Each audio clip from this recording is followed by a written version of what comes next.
የኢትዮጵያ ብሔራዊ ባንክ ከፍተኛ የገንዘብ ኪሳራ ማስተናገዱ ይፋ ተደረገ። በወርቅ ግዢና ሽያጭ ላይ ጭምር ኪሳራ ያጋጠመው ባንኩ ይህንን ለመሸፈን ቦንድ ከመሸጥ ውጪ አማራጭ የለውም ተብሏል። በሌላ በኩል ደግሞ የኤክሳይዝ ታክስ በማይከፍሉ ላይ ከፍተኛ የገንዘብ ቅጣት የሚጥልና ፈቃድ እስከ መሰረዝ የሚያደርስ ማኑዋል መዘጋጀቱ ታወቀ።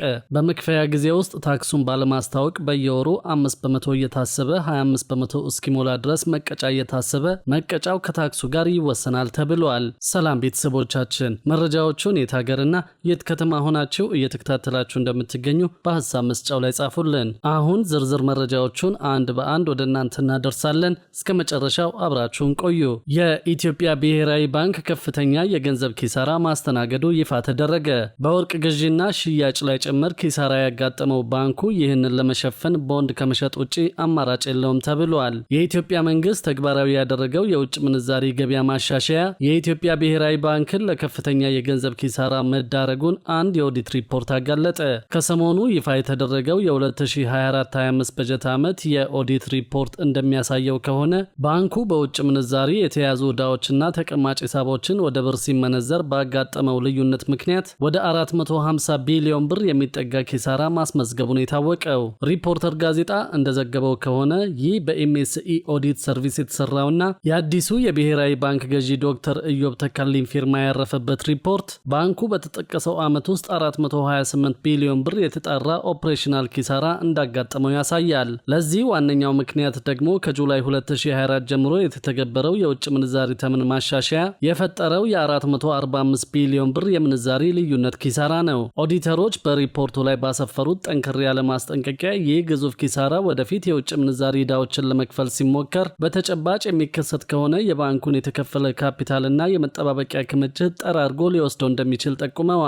ይህም የብሔራዊ ባንክን ቀጣይ ያለውና አደጋ ላይ የሚጥል በመሆኑ ስትራቴጂያዊ ጣልቃ ገብነት እንደሚያስፈልግ አሳስበዋል። ይህ ሁኔታ የብሔራዊ ባንክን የዕለት ተዕለት ስራውን የማከናወን ዕዳዎቹን የመክፈል እንዲሁም የዋጋና የምንዛሪ መረጋጋትን የማስጠበቅ አቅሙን ይፈታተናል ሲል የኦዲት ሪፖርቱ አስፍረዋል። ሪፖርቱ አክሎ እንዳመለከተው ብሔራዊ ባንክ በወርቅ ግዢና ሽያጭ ላይም ከፍተኛ ኪሳራ አስተናግደዋል። ባንኩ አቅራቢዎችን ለማበረታታት ከዓለም ዋጋ በላይ 15% ጭማሪ በመክፈል ወርቅ በመግዛቱ ምክንያት በወርቅ ንግድ ዘርፍ ብቻ የ57 ቢሊዮን ብር ኪሳራ እንዳስመዘገበ ተጠቅሷል። በዘርፉ ላይ አስተያየታቸውን የሰጡት የፋይናንስ ባለሙያው ዶክተር አብዱል መናን መሐመድ እንደገለጹት ኪሳራው የሚጠበቅ ቢሆንም በጣም አስደንጋጭ ነው ብለዋል። እንደ ባለሙያው ገለጻ ኪሳራው በዋናነት የመጣው ባንኩ ለአቡዳቢ ፈንድና ለሳውዲ አረቢያ ካለበት ያልተከፈለ የዶላር ዕዳ ነው። የባንኩ ካፒታል አነስተኛ 10 ቢሊዮን ብር በመሆኑ ይህንን ኪሳራ መሸከም አይችልም።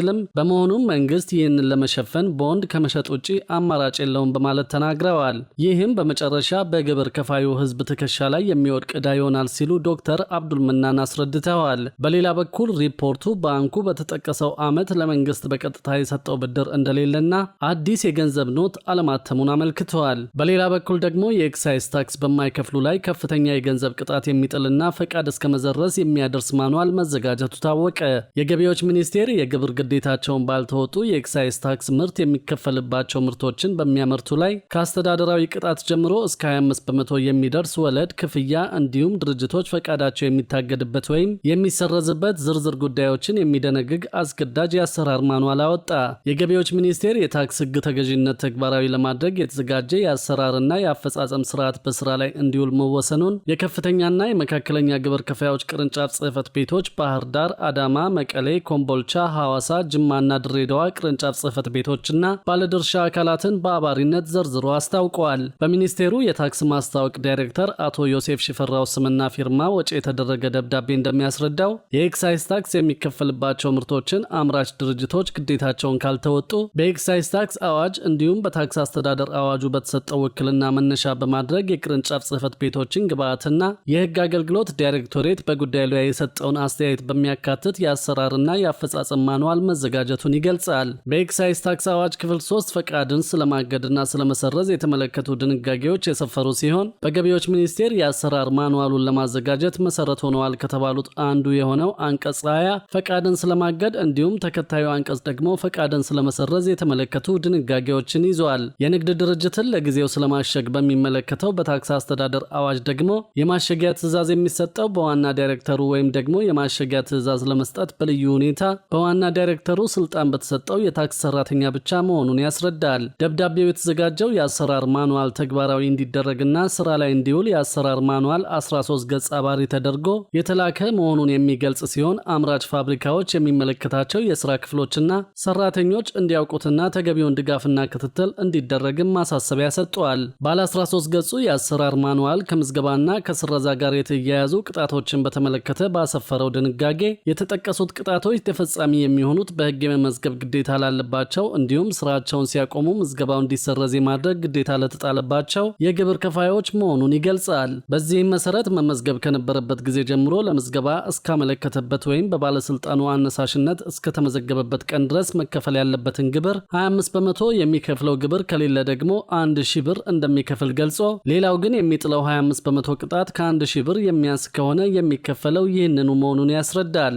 በተጨማሪም ላለመመዝገቡ ወይም ምዝገባውን ላለመሰረዙ በቂ ምክንያት ከቀረበ ይህ ድንጋጌ ተፈጻሚ እንደማይሆን ጠቅሶ በአዋጁ መሰረት በቂ ምክንያት ማለት ግብር ከፋዩ ታክስ የሚከፍልበትን የንግድ ስራ ካቆመ በኋላ ባሉት 30 ቀናት ውስጥ ሊያስወግዳቸው የማይችሉ በተፈጥሮ ወይም በሰው ሰራሽ ምክንያቶች የሚከሰቱ አደጋዎች ያጋጠሙ እንደሆነ ታክስ ከፋዩ ወይም የታክስ እንደራሴው በጽኑ ህመም ላይ የሚገኙ ወይም ከዚህ ዓለም በሞት የተለዩ እንደሆነም ተገልጿል። የአሰራር ማኑዋሉ የኤክሳይዝ ታክስ በወቅቱ አስታውቆ አለመክፈል ወይም ዘግይቶ መክፈል የሚያስከትለውንም ውጤት አብራርተዋል።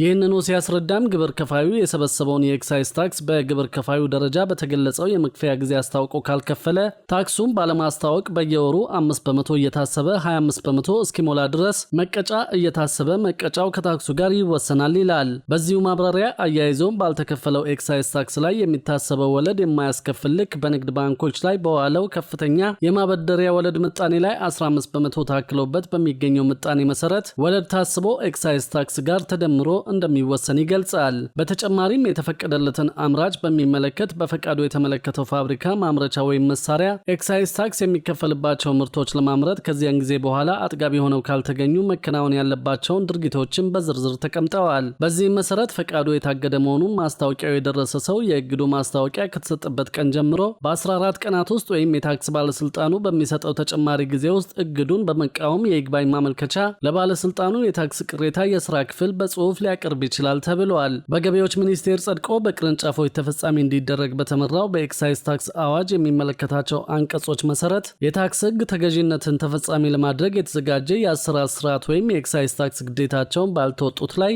ፋብሪካን ለጊዜው ስለማሸግ የኤክሳይዝ ታክስ ፈቃድን ስለማገድና ስለመሰረዝ የሚል ስያሜ እንደተሰጠው የአሰራር ማኑዋል ሰነዱ ያስረዳል።